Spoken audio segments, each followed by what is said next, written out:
Et donc je vais revenir moi rapidement sur l'ensemble du programme que je vous avais présenté hier matin, avec autour de 3 mots-clés. Les mots-clés compétitivité, efficience et innovation. Donc il est très clair que l'innovation ressort maintenant de cette journée et demie de discussion et de dialogue comme un élément phare. Mais un élément phare qui, bien sûr, a des approches ou des définitions qui peuvent être différentes. On peut concevoir l'innovation au niveau du produit, au niveau du système de culture, au niveau de l'entreprise, au niveau d'un ensemble d'entreprises, au niveau d'une région.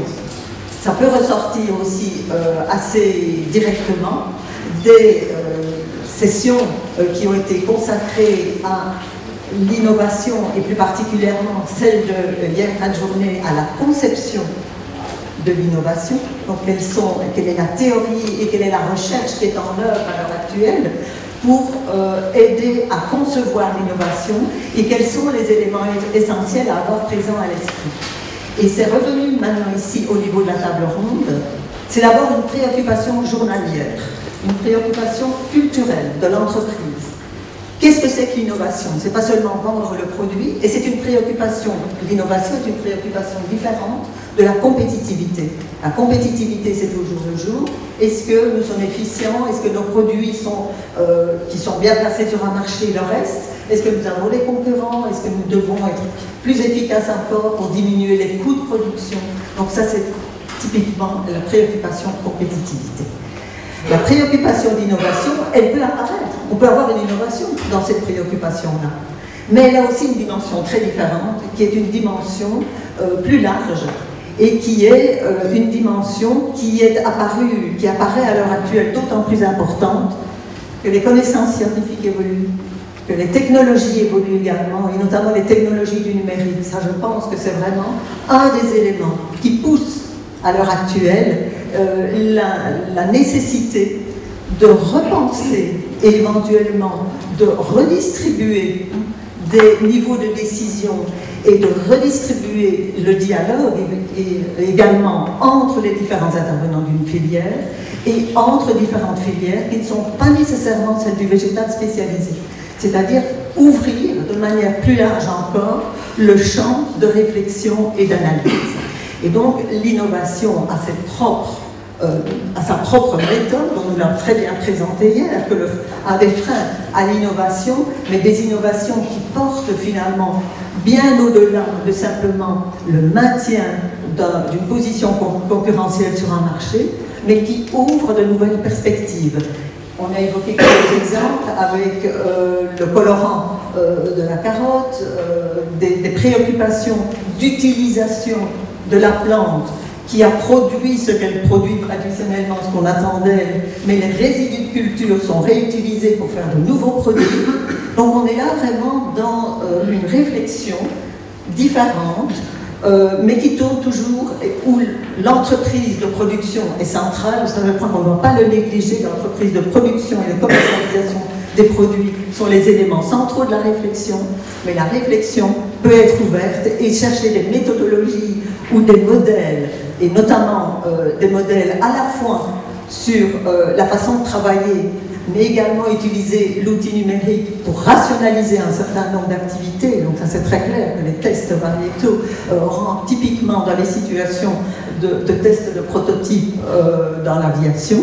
Et donc là, je pense que toutes les discussions que nous avons eues, les échanges que nous avons eus autour de ces questions, avec parfois un peu de provocation de certains ou bien d'incompréhension éventuellement d'autres, est le signe que c'est vraiment une question tout à fait essentielle et que la façon, dans les sessions parallèles notamment, ont été intégrées l'utilisation d'outils, la préoccupation pour, de nouveau, la modélisation, l'utilisation du numérique, le transfert d'informations rend tout à fait efficace l'information que l'on a en base de données pour l'amener sur le terrain.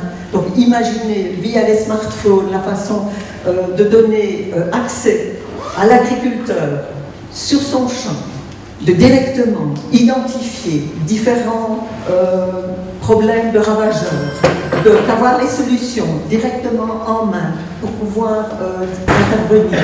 et d'autre part, donner, et ça c'est un point important aussi, permettre à l'agriculteur d'informer ceux qui ont conçu les bases de données, donc de les informer sur éventuellement la présence de certaines maladies pour que ça puisse devenir des outils, je vais dire en live, in vivo, d'information sur l'épidémiologie. Ça c'est un élément tout à fait intéressant et tout à fait important et complémentaire de nouveaux produits qui sont aussi essentiels à trouver pour mettre en marché, mais concevoir différemment les relations entre acteurs.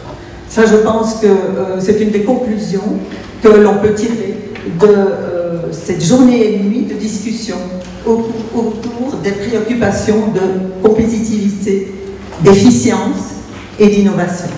Et je voudrais remercier à la fin de cette journée et demie tous les intervenants. Bien sûr, la participation de la salle qui a été très active dans beaucoup, je veux dire dans la majorité des sessions. Remercier également tout particulièrement les animateurs des sessions thématiques qui ont fait un travail absolument efficace et extraordinaire pour sortir correctement en tout cas de la préoccupation qu'on avait, puisqu'on est passé cette année à des sessions parallèles thématiques par rapport aux années précédentes où on était sur des sessions parallèles par filière. C'est-à-dire qu'on a changé un peu le niveau et la structure même des rencontres avec une certaine crainte que ce ne soit pas vraiment un bon modèle. Et donc les animateurs des sessions, on leur avait demandé donc, de ne pas négliger les aspects filières dans leurs sessions thématiques, donc de ne pas trop s'orienter sur des aspects qui les intéressaient eux plus directement. Et donc ça a été fait de manière à mon avis tout à fait intéressante.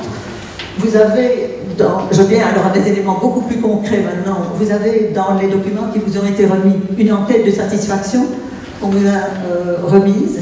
Là, on insiste pour que vous la remplissiez et qu'éventuellement vous y ajoutez les 15 si on n'a pas suffisamment prévu ce que vous voulez nous transmettre. C'est important pour nous aussi en tant que conseil scientifique pour la préparation des éditions ultérieures. Et donc, merci tout particulier aux animateurs.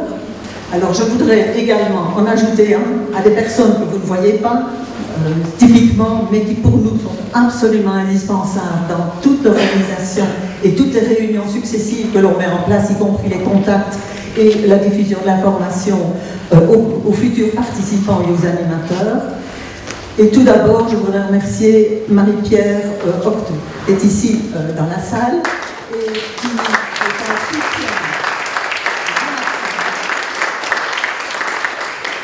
un soutien remarquable à toutes, à la fois les contacts, à la fois la réponse aux questions qui viennent donc, via les courriers électroniques et qui est un réel support qui nous aide vraiment dans l'organisation.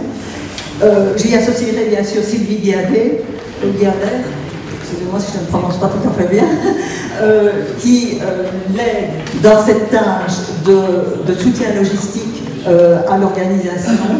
Et bien sûr, les autres personnes que je connais moins, étant donné que je ne suis pas ici d'Angers, je viens d'un peu plus loin, donc j'ai un peu de recul par rapport à l'organisation directement interne. Mais merci à toutes et tous au niveau auquel vous avez travaillé pour nous aider à faire de ces rencontres du végétal un réel carrefour de dialogue. C'était l'objectif de départ, carrefour de dialogue entre les différentes personnes qui sont intéressées par de la recherche, par du développement et bien sûr les entreprises du végétal spécialisé. Alors, avant d'en terminer, une information qui va en intéresser un grand nombre, parce que les questions ont souvent été posées, vis-à-vis des PowerPoint, des présentations PowerPoint qui ont eu lieu au cours des 2 journées, que ce soit en session plénière, que ce soit en session parallèle. C'est la majorité des PowerPoint, en tout cas des intervenants, ont accepté que leur présentation soit mise sur le site des rencontres du végétal. Ceci va être fait dans les jours qui suivent. Donc vous pouvez tous avoir accès via le site des rencontres aux présentations, aux diaporamas des différents intervenants. Alors, autre élément, vous avez une clé USB qui se trouve dans les documents qui vous ont été remis. Sur la clé USB, vous avez le programme, le petit programme papier qui est, je vais dire, directement donné sur la clé USB, mais il y a un élément complémentaire sur la clé, c'est que lorsque vous cliquez sur le titre de la session, vous accédez directement au site des rencontres. Donc vous pouvez, via votre clé, aller sur le programme, la session plénière ou bien la session parallèle qui vous intéresse ou la journée qui vous intéresse, simplement en utilisant votre clé USB pour entrer sur le site. Et donc, ils vont être mis incessamment, je pense, sur le site internet des diaporamas dans les jours qui suivent. Et je pense, avec ces derniers éléments, avoir donné la totalité des communications qu'on m'avait demandé de faire. Et donc, je vous remercie vivement pour votre participation. Les prochaines rencontres auront lieu en 2017. Un thème, une proposition de thème a déjà été mise sur la table. Elle n'est pas encore très élaborée, donc je ne vais pas vraiment en parler aujourd'hui. Mais nous allons continuer à la travailler et elle apparaîtra sur le site internet des rencontres au fur et à mesure que nous progresserons dans notre préparation.